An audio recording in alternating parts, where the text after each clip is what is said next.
الحمد لله رب العالمين والصلاة والسلام على أشرف الأنبياء والمرسلين وعلى آله وأصحابه أجمعين. أشهد أن لا إله إلا الله وحده لا شريك له وأشهد أن سيدنا ومولانا وملجانا ومأوانا حبيبنا وحبيب ربنا وطبيبنا وطبيب قلوبنا وراحتنا وراحة صدورنا وقرتنا وقرة عيوننا غوثنا وفريدنا ونظامنا وسراجنا وقائدنا وقدوتنا وهادينا ومرشدنا محمدا عبده ورسوله صلی اللہ تعالی علیہ وعلی آلہ واصحابہ وبارک وسلم. اما بعد فقد قال اللہ تبارک وتعالی فی القرآن المجید والبرہان الرشید. اعوذ باللہ من الشیطان الرجیم. بسم اللہ الرحمن الرحیم.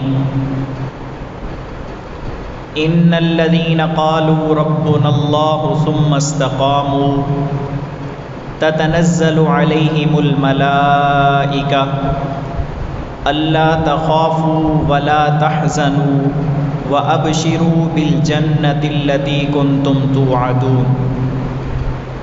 نحن أولياؤكم في الحياة الدنيا وفي الآخرة وَلَكُمْ فِيهَا مَا تَشْتَهِي أَنفُسُكُمْ وَلَكُمْ فِيهَا مَا تَدَّعُونَ نُزُلًا مِّن غَفُورٍ رَّحِيمٍ.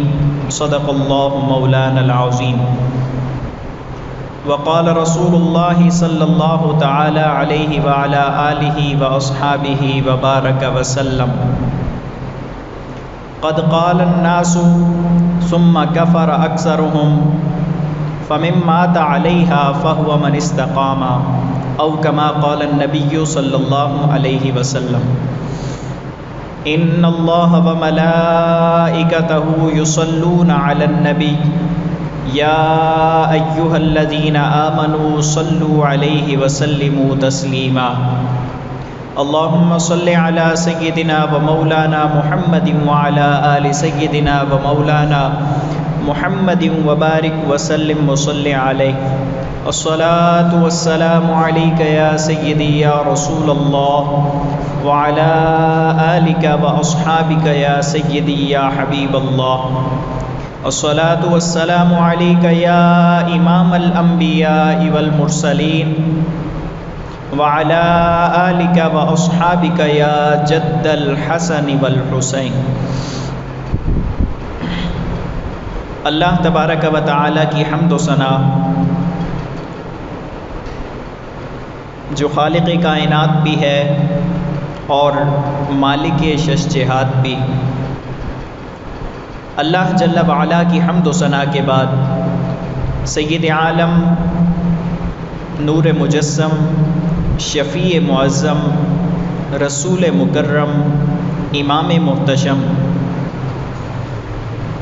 باعث تخلیق کائنات باعث کن فکاں احمد مجتبی حضرت سیدنا و مولانا محمد مصطفیٰ صلی اللہ تعالی علیہ وعلی آلہ و اصحابہ وبارک وسلم کی بارگاہ ناز میں درود و سلام کا ہدیہ پیش کرنے کے بعد عالی مرتبت ذوی الاحتشام قابل صد تکریم و احترام قرآن مجید برہان رشید کے دامن سے 3 آیات مقدسہ آپ حضرات کے سامنے تلاوت کرنے کا شرف نصیب ہوا ہے. ان آیات مقدسہ کا موضوع، ان کا عنوان اور ان میں بیان کی گئی جو بات ہے وہ بالکل ایک ہی ہے. ایک ہی مضمون کو 3 آیات میں بیان کیا گیا ہے. یہ تعریف ہے، خوبی بیان کی گئی ہے، صفت ذکر کی گئی ہے ان مومنین کی کہ جنہوں نے اللہ تبارک و تعالی سے کیے ہوئے وعدے کو پورا کیا۔ اللہ تبارک و تعالی نے فرمایا ان الذین قالوا ربنا اللہ، بے شک وہ لوگ کہ جنہوں نے کہا کہ ہمارا رب اللہ ہے، ثم استقاموا، اور پھر اس پر ڈٹ گئے اور استقامت اختیار کی، تتنزل علیہم الملائکہ، تو ان پر اللہ کے فرشتوں کا نزول ہوتا ہے، اللہ تخافوا ولا تحزنوا، وہ فرشتے آ کر کہتے ہیں کہ تمہیں کسی قسم کا کوئی خوف نہیں ہے اور تمہیں کسی قسم کا کوئی حزن اور پریشانی نہیں ہے، وَأَبْشِرُوا بِالْجَنَّةِ الَّتِي كُنْتُمْ تُوعَدُونَ، اور وہ فرشتے ان کو خوشخبری دیتے ہیں، بشارت سناتے ہیں اس جنت سے متعلق جس کا اللہ نے ان سے وعدہ کیا ہے۔ پھر وہ فرشتے کہتے ہیں نحن اولیاؤکم فی الحیات الدنیا وفی الآخرہ، اللہ کی طرف سے فرشتے پیغام سناتے ہیں کہ اے بندہ مومن، اے اللہ کے محبوب بندے، اے اللہ کے پیارے بندے، دنیا اور آخرت میں ہم تیرے مددگار ہیں، وَلَكُمْ فِيهَا مَا تَشْتَهِي أَنفُسُكُمْ، جو بھی تیرے دل میں آئے، جو بھی تیرے دل میں خواہش پیدا ہو، وہ تیرے لیے دنیا اور آخرت میں میسر کر دی جائے گی، تیری بات کو تسلیم کر لیا جائے گا، تیری خواہش کو پورا کر دیا جائے گا، وَلَكُمْ فِيهَا مَا تَدَّعُونَ، اور تیرے لیے وہ ہے جو اللہ نے وعدہ فرما رکھا ہے، یعنی اللہ کی رضا، خوشنودی اور اس کی جنت۔ نزلا من غفور الرحیم، یہ سب کیا ہے؟ یہ سب میزبانی ہے، مہمانی ہے اس اللہ کی طرف سے جو بڑا غفور الرحیم ہے، گناہوں کی معافی عطا فرمانے والا ہے اور اپنے بندوں پر مہربان ہے۔ حاضرین مکرم، یہ تھا ان آیات مقدسہ کا مفہومی ترجمہ جو میں نے آپ کے سامنے پیش کیا۔ مضمون جو ہمیں ایک لائن کا سمجھ آیا وہ یہ کہ جب بندہ مومن اللہ کے احکامات پر استقامت اختیار کر لیتا ہے، اس کی اطاعت پر مستقیم ہو جاتا ہے، پکا ہو جاتا ہے، پختہ ہو جاتا ہے، تو پھر کیا ہوتا ہے کہ اس دنیا میں بھی اور آخرت میں بھی ہر جگہ اللہ کی رحمتوں کا نزول ہوتا ہے۔ اب یہ مستقیم جو ہے، یہ وہی مستقیم ہے جو ہم سورہ فاتحہ میں ہر نماز میں اللہ سے عرض کرتے ہیں اہدنا الصراط المستقیم، اے اللہ ہمیں صراط مستقیم پر گامزن فرما، ہمیں صراط مستقیم کی رہنمائی نصیب فرما، ہمیں صراط مستقیم پر چلا۔ اب یہ مستقیم جو ہے یہ کیا ہے؟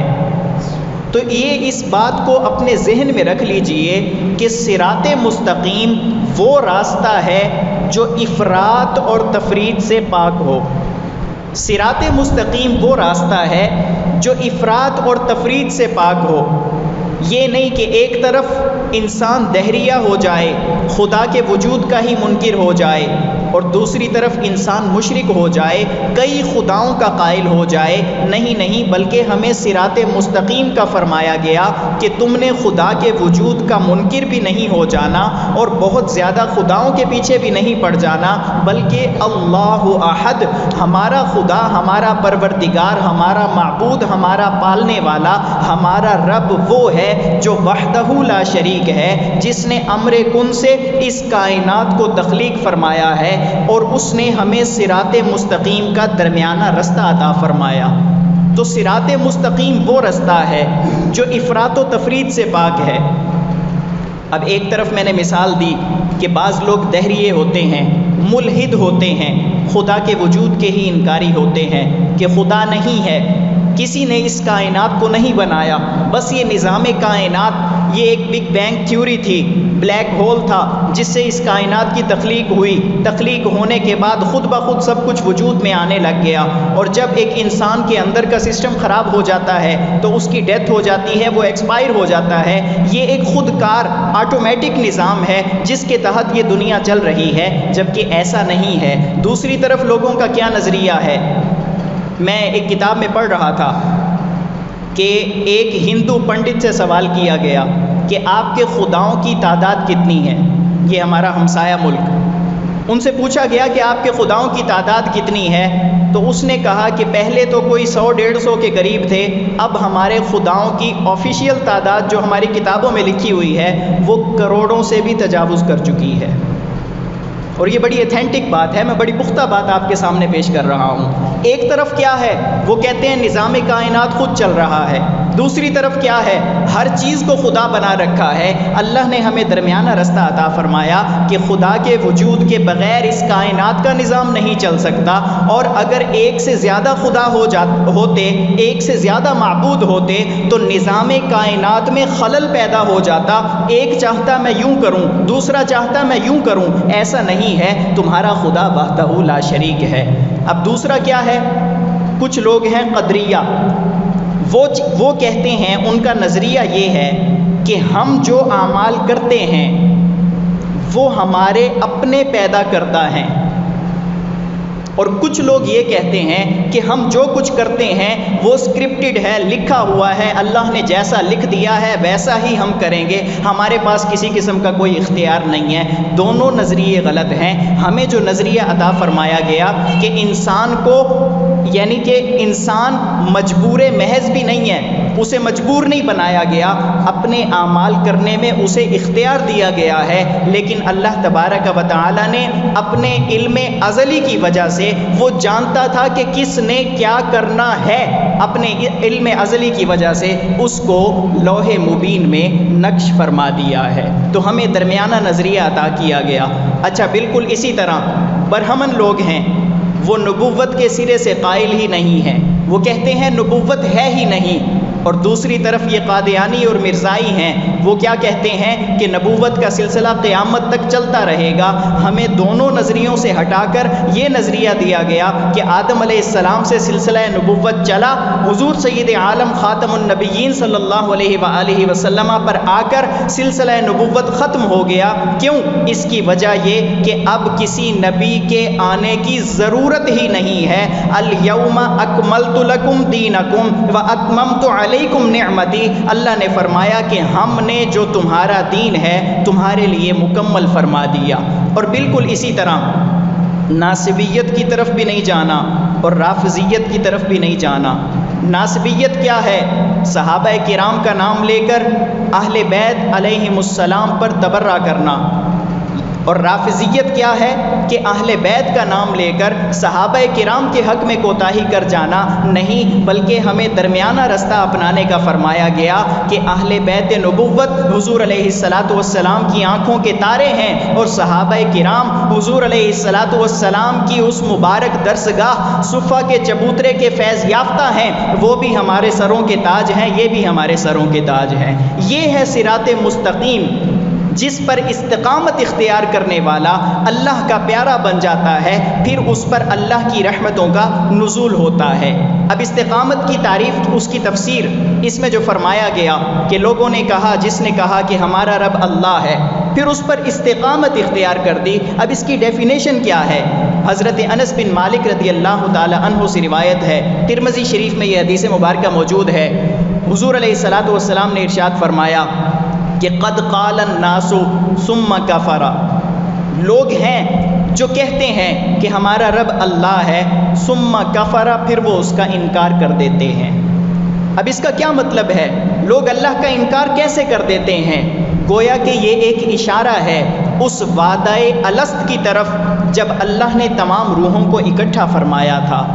تمام روحیں جب اللہ کی بارگاہ میں اکٹھی ہو گئی تھیں تو اللہ نے پوچھا الست بربکم، کیا میں تمہارا رب نہیں ہوں؟ سوال کا انداز دیکھیے، یہ نہیں پوچھا کہ تمہارا رب کون ہے، پوچھا الست بربکم، کیا میں تمہارا رب نہیں ہوں؟ آگے روحوں نے جواب دیا بلا، یہ نہیں کہا کہ مولا تو ہمارا رب ہے، کہا کیوں نہیں، مولا تو ہی ہمارا رب ہے۔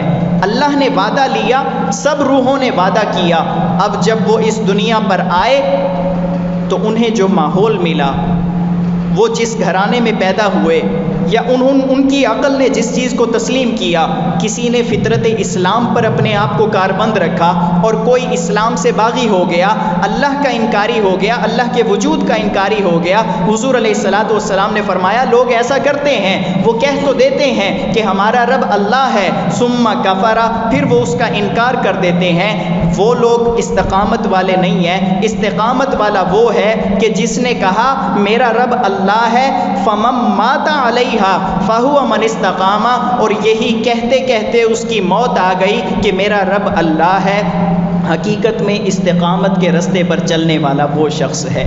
اب یہ جو استقامت ہے، الاستقامت خیر من الف کرامہ، عربی کا مقولہ ہے، محاورہ ہے، ایک کوٹیشن ہے، وہ کیا؟ جو استقامت ہے وہ 1000 کرامتوں سے بہتر ہے۔ کیا؟ استقامت 1000 کرامتوں سے بہتر ہے۔ اس کی ایکسپلینیشن میں آگے چل کے دوں گا۔ اب خلفائے راشدین، خلفائے اربع، ان کے اقوال میں پیش کرتا ہوں کہ استقامت کیا ہے۔ حضرت ابوبکر صدیق رضی اللہ تعالی عنہ ممبر پہ تشریف فرما ہیں، آپ نے لوگوں سے پوچھا، آیت پڑھی ان الذین قالوا ربنا اللہ ثم استقاموا، یہ آیت پڑھنے کے بعد لوگوں سے پوچھا اے لوگوں بتاؤ کہ استقامت کیا ہے؟ لوگوں نے عرض کیا کہ گناہ نہ کرنا استقامت ہے۔ تو حضرت ابوبکر صدیق رضی اللہ تعالیٰ عنہ نے فرمایا لوگو تم نے تو معاملہ بہت سخت کر دیا ہے، انسان کی فطرت میں غلطی ہے، کوتاہی ہے، کوتاہی کر جاتا ہے، کمی رہ جاتی ہے، کسی جگہ پر خطا سرزد ہو جاتی ہے، تم نے تو معاملہ سخت کر دیا ہے۔ عرض کیا پھر آپ بتائیں کہ استقامت کیا ہے؟ فرمایا لم یرجعوا الی عبادت الاوثان او اصنام، کہ جب انسان نے کہہ دیا کہ اللہ ہمارا معبود برحق ہے، وہی عبادت کے لائق ہے، تو اب کسی اور کی بارگاہ میں عبادت کے لیے اپنا سر نہ جھکائے، بلکہ اس کی پیشانی ہمیشہ اللہ وحدہ لا شریک کی بارگاہ میں جھکے۔ بالکل اسی طرح حضرت عمر فاروق رضی اللہ تعالی عنہ ممبر پر تشریف فرما ہے، یہی موضوع ہے، یہی آیت ہے۔ علامہ محمود آلوسی رحمۃ اللہ علیہ، ان کی تفسیر سے میں یہ آپ کے سامنے پیش کر رہا ہوں۔ انہوں نے پوچھا بتاؤ کہ استقامت کیا ہے؟ لوگوں نے کہا کہ حضور آپ ہی ارشاد فرمائیں۔ آپ نے فرمایا کہ استقامت پر چلنے والے وہ لوگ ہیں جو خلوص دل سے استقامت اللہ کی اطاعت پر اختیار کرتے ہیں، اللہ کی بندگی پر مستقیم ہو جاتے ہیں، اور اللہ کے احکامات سے بچنے کے لیے لومڑی کی طرح ہیلے بہانے نہیں نکالتے۔ یہ ان کے الفاظ ہیں سیدنا عمر فاروق رضی اللہ تعالیٰ عنہ۔ کیا کہ استقامت پر قائم وہ لوگ ہیں جو اللہ کی اطاعت پر مستقیم ہیں، ثابت قدم ہیں، پختہ ہیں، جمے ہوئے ہیں اور ڈٹے ہوئے ہیں، اور لومڑی کی طرح ہیلا سازی نہیں کرتے کہ اس کام میں کہیں آسانی مل جائے، اس کام سے کہیں بچت ہو جائے۔ حضرت عثمان غنی رضی اللہ تعالی عنہ آپ فرماتے ہیں کہ استقامت اخلص العمل، تمہارے اعمال میں اخلاص کا ہونا، یہ استقامت ہے۔ حضرت علی رضی اللہ تعالی عنہ فرماتے ہیں کہ بندہ مومن فرائض پابندی کے ساتھ ادا کرتا رہے، وہ فرائض جو اللہ نے اس کے اوپر لاگو کیے ہیں، جو اس کو پابند کیا گیا ہے فرائض کی ادائیگی کا، وہ اسے ادا کرتا رہے، یہی استقامت ہے۔ حضرت سفیان الثقفی رضی اللہ تعالی عنہ حضور کے صحابی ہیں، حضور کی بارگاہ میں حاضر ہوئے، آ کر عرض کیا یا رسول اللہ علیہ الصلاۃ والسلام مجھے کوئی نصیحت فرمائیں، ایسی نصیحت کہ جس کے بعد میں کسی اور سے پوچھوں نہیں کہ مجھے نصیحت کریں، ایسی جامع ہو، ایسی بڑی نصیحت ہو کہ اس کے بعد مجھے کسی کے پاس نہ جانا پڑے۔ حضور علیہ الصلاۃ والسلام نے ارشاد فرمایا قل آمنت باللہ ثم استقم، اگر تو چاہتا ہے کہ میں تجھے نصیحت کروں تو میری اس نصیحت کو پلے باندھ لے، اپنے ذہن میں جگہ دے دے، اپنے دل میں نقش کر لے، آمنت باللہ، کہہ کہ میں اللہ پہ ایمان لایا، ثم استقم، پھر کوئی بھی آندھیاں چلیں تیرا ایمان متزلزل نہ ہو، کسی طرح کی بھی کیفیات آ جائیں، تیرے اوپر کتنی ہی مشکل گھڑی کیوں نہ آ جائے، جب تو کہہ دے کہ میرا رب اللہ ہے، تو اب کسی قسم کی آندھی سے تیرا پاؤں ڈگمگانا نہیں چاہیے، کسی قسم کے طوفان سے تیرا ایمان متزلزل نہیں ہونا چاہیے، بلکہ تیرے اندر استقامت ہمیشہ قائم اور پختہ اور کاربند رہنی چاہیے۔ تو یہ ہے استقامت۔ اچھا، پھر جب استقامت اختیار کر لی جاتی ہے مشکل، نسخہ تھوڑا سا مشکل ہے، لیکن جو اللہ کے بندے ہیں وہ اسے اختیار کر لیتے ہیں، اور جب وہ اسے اختیار کر لیتے ہیں تو پھر کیا ہوتا ہے؟ تتنزل علیہم الملائکہ، اللہ کی طرف سے فرشتوں کا نزول ہوتا ہے اس مومن بندے کی طرف، اس مستقیم بندے کی طرف جو اطاعت الہی پر استقامت اختیار کرتا ہے، اس کی طرف فرشتوں کا نزول ہوتا ہے۔ اب یہ مختلف مفسرین کے اقوال ہیں کہ فرشتے کب نازل ہوتے ہیں۔ کسی نے کہا کہ وہ موت کے وقت آتے ہیں اور اس بندے کو تسلی دیتے ہیں، کسی نے کہا کہ قیامت کے دن وہ اس کے پاس آ کر اللہ کی رحمت کا مجدہ سنائیں گے، لیکن علامہ محمود آلوسی رحمۃ اللہ علیہ آپ فرماتے ہیں کہ فرشتوں کا نزول ہوتا ہے، اس زندگی میں نزول ہوتا ہے، اور اس شخص کو دین کے احکامات پر عمل کرنے میں جہاں بھی پریشانی آتی ہے، جہاں بھی دشواری آتی ہے، بلکہ اس کے دنیاوی کاموں میں جہاں کہیں بھی مشکل پیش آتی ہے، وہ اللہ کی رحمت کے فرشتے اس کے پاس آتے ہیں اور آ کر اسے کہتے ہیں اللہ تخافوا ولا تحزنوا، نہ تجھے کسی قسم کا خوف ہونا چاہیے اور نہ ہی تجھے کسی قسم کی پریشانی ہونی چاہیے۔ اب خوف اور پریشانی یہ تقریباً مترادف ہیں، ان کا معنی مفہوم ملتا جلتا ہے، لیکن اگر ہم باریکی میں، گہرائی میں، ڈیپلی اسے دیکھیں تو اس کے اندر تھوڑا سا فرق ہے۔ خوف مستقبل کا ہوتا ہے، فیوچر کا ہوتا ہے، اور حزن و ملال، پریشانی پاسٹ کی ہوتی ہے، ماضی کی ہوتی ہے۔ کیا انسان پریشان ہے، حزن میں ہے، ملال میں ہے کہ میرا وہ کام اچھا نہیں ہوا، میں نے وہ جو کام کیا وہ اچھا نہیں کیا، کاش میں ایسا نہ کرتا، اور خوف یہ ہوتا ہے کہ وہ کام ہے پتہ نہیں اس میں میرا کیا بنے گا۔ تو حزن کا تعلق ماضی کے ساتھ ہے اور خوف کا تعلق استقبال کے ساتھ ہے، فیوچر کے ساتھ ہے، مستقبل کے ساتھ ہے۔ گویا کہ استقامت اختیار کرنے والوں کو خوشخبری دے دی گئی کہ اے اللہ کی اطاعت پر مستقیم بندے، تجھے نہ ماضی کی فکر ہے نہ مستقبل کی فکر ہے، کیونکہ اللہ کی رحمت ہمیشہ تیرے شامل حال ہے۔ تو سابقہ جو کر چکا، اگر تو برے اعمال تھے، تو نے اللہ کی بارگاہ میں توبہ کی، اللہ نے تیری مغفرت فرما دی، اب تو بھول جا کہ وہ توبہ کرنے کے بعد وہ تیرے برے اعمال تجھے پکڑوا دیں گے۔ نہیں، کہ جب اللہ کسی شخص کی مغفرت فرما دیتا ہے تو کیفیت بعض اوقات یہ ہوتی ہے یبدل اللہ سیئاتہم حسنات، نہ صرف نامہ اعمال سے اس کے گناہ مٹ جاتے ہیں بلکہ اس کے گناہ نیکیوں میں تبدیل ہو جاتے ہیں۔ گناہ کی کیفیت جو بھی ہوتی ہے، اب وہ گناہ محو ہو گیا، ختم ہو گیا، اریز ہو گیا، مٹ گیا، اسے ڈیلیٹ کر دیا گیا، ختم کر دیا گیا، ریموو کر دیا گیا، بلکہ اس کی جگہ نیکیاں درج کر دی جاتی ہیں۔ نہ تمہیں کسی قسم کا حزن ہے، ملال ہے، نہ ماضی میں پریشان ہونے کی ضرورت ہے، ولا خوف، نہ ہی مستقبل میں تجھے پریشانی کی ضرورت ہے۔ کیوں؟ اس لیے کہ اللہ کی رحمت ہمیشہ تیرے شامل حال ہے۔ اب اسی سے ریلیٹڈ میں آپ کو ایک حدیث مبارکہ بیان کرتا ہوں۔ حضور علیہ الصلوۃ والسلام صحابہ کرام کے سامنے تشریف فرما ہیں، آپ نے فرمایا کہ کچھ لوگ ایسے ہیں جو نہ تو نبی ہیں اور نہ ہی شہید ہیں، لیکن قیامت کے دن جب وہ محشر میں سب کے سامنے آئیں گے تو اس دن نبی اور شہید ان کے مرتبے پر حیرت کا اظہار کر رہے ہوں گے۔ اسی امت سے ہیں، نہ وہ نبی ہیں نہ وہ شہید ہیں، نہ انہیں نبوت کا مرتبہ ملا نہ انہیں شہادت کا مرتبہ ملا، لیکن ان کا مقام اتنا بلند ہے، ان کا مرتبہ اتنا بلند ہے۔ یہ میں حضرت عمر فاروق رضی اللہ تعالیٰ عنہ سے روایت ہے، آپ کے سامنے پیش کر رہا ہوں، معتبر روایت، کہ نہ وہ نبی ہیں نہ ہی وہ شہید ہیں، لیکن جب وہ قیامت کے دن اللہ کی بارگاہ میں آئیں گے اور نبی اور شہید انہیں دیکھ رہے ہوں گے تو وہ نبی اور شہید ان کے مرتبے پر رشک کر رہے ہوں گے اور حیرت کا اظہار کر رہے ہوں گے۔ اب صحابہ کرام نے پوچھا یا رسول اللہ ہمیں بھی تو ارشاد فرمائے نا کہ وہ لوگ کون ہیں؟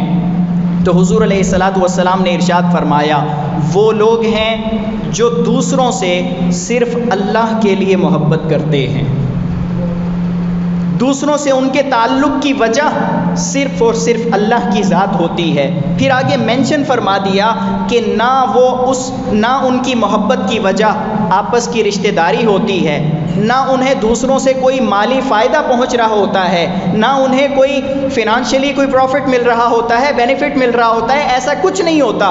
وہ دوسروں سے محبت کرتے ہیں صرف اس وجہ سے کہ اللہ کی محبت کو سامنے رکھتے ہوئے وہ لوگوں سے محبت کرتے ہیں، اور فرمایا ان کے چہرے قیامت کے دن منور ہوں گے اور انہیں قیامت کے دن نور کے ممبر عطا کیے جائیں گے جس پر وہ جلوہ فگن ہوں گے۔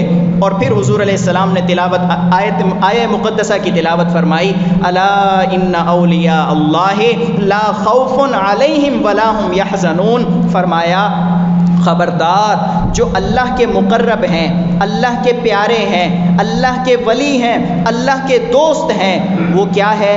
لا خوف علیہم ولا هم یحزنون۔ یہاں بھی وہی وعدہ فرمایا گیا کہ انہیں نہ کوئی ماضی کا خوف ہے، پریشانی ہے، نہ ہی انہیں کوئی مستقبل کا خوف ہے، اس لیے کہ وہ اللہ کی رحمت کے حصار میں ہے۔ اور یہی وہ لوگ ہوں گے۔ قیامت کا منظر آپ کے ذہن میں ہے نا؟ ہم نے علماء کرام سے بھی سنا، احادیث مبارکہ میں بھی پڑھا، قرآن مجید میں بھی موجود ہے کہ یوم یفر المرء من اخیہ و امہ و ابیہ و صاحبتہ و بنیہ۔ مرد کوئی شخص اپنے بھائی سے دوڑ رہا ہوگا، باپ اپنے بیٹے کو نہیں پہچان رہا، ماں اپنے بیٹے کو نہیں پہچان رہی، کوئی کسی کو نہیں پہچان رہا، نفسی نفسی کا عالم ہے، ہر کسی کو اپنی پڑی ہوئی ہے، پتہ نہیں اب کیا بنے گا، کیا فیصلہ ہوگا، ہماری تقدیر میں کیا لکھا ہوا ہے، ہمارے نامہ اعمال میں پتہ نہیں کیا درج ہے۔ ہر شخص اپنے اعمال کے مطابق پریشانی میں مبتلا ہوگا۔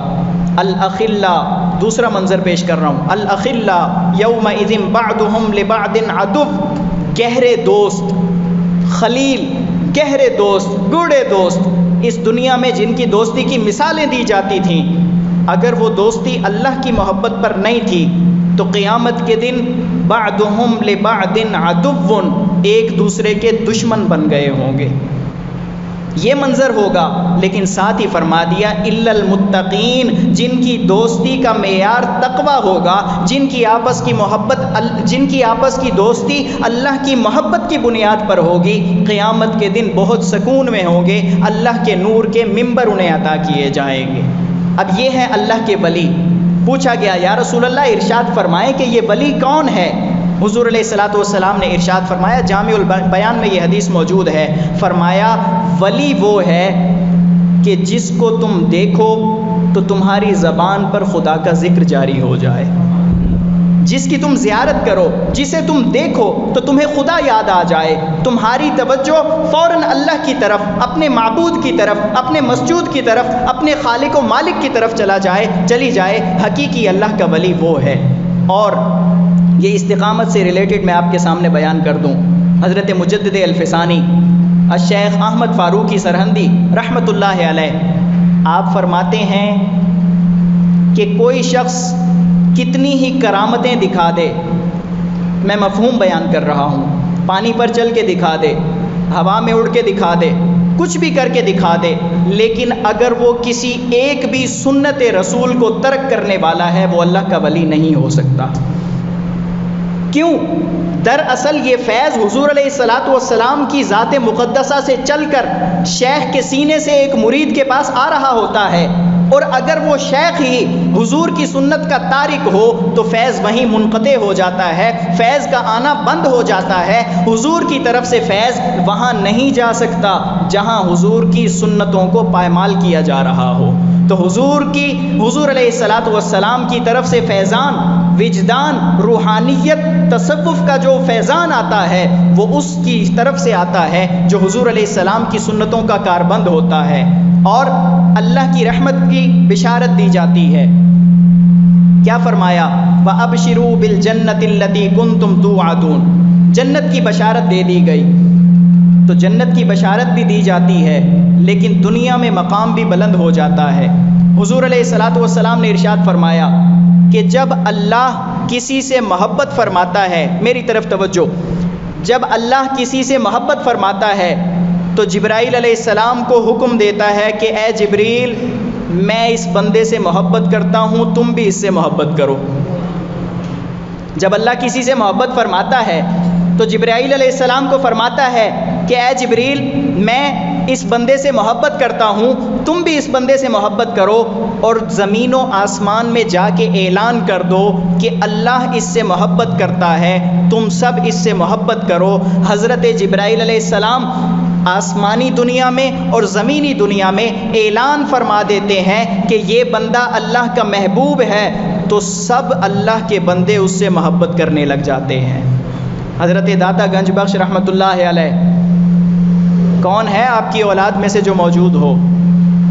کوئی آپ کی گدی کا سلسلہ چل رہا ہے؟ کوئی آپ کی سجادگی کا سلسلہ چل رہا ہے؟ 900 سال گزر گئے ہیں، اس کے باوجود جب بھی ان کی بارگاہ میں جائیں ہمیشہ اللہ کے ذکر کی آوازیں آ رہی ہوتی ہیں، قرآن کی تلاوت ہو رہی ہوتی ہے، ایک عجب کیفیت ہوتی ہے، ایک عجب مستی ہوتی ہے، ایک عجب سرشاری ہوتی ہے، ایک عجب روحانیت نصیب ہوتی ہے۔ یہ کیا ہے؟ یہ وہ فیض ہے جو اللہ کی طرف سے اعلان کروا دیا جاتا ہے کہ اے لوگو، یہ اللہ کا محبوب ہے، تو ان کی محبت لوگوں کے دلوں میں پیدا کر دی جاتی ہے۔ پھر انہیں گزرے ہوئے جتنا بھی عرصہ ہو جائے، ظاہراً تو وہ پردہ فرما چکے ہوتے ہیں، لیکن اللہ کے محبوب بندوں کے دلوں میں انہیں ہمیشہ کی زندگی نصیب ہو جاتی ہے۔ تو یہ وہ اللہ کے مقرب بندے ہیں کہ جن کا ان کی صحبت اختیار کرنا ہمارے لیے ضروری ہے، ان کی صحبت اختیار کرنا ہمارے لیے ضروری ہے۔ اب آپ کہیں گے کیوں؟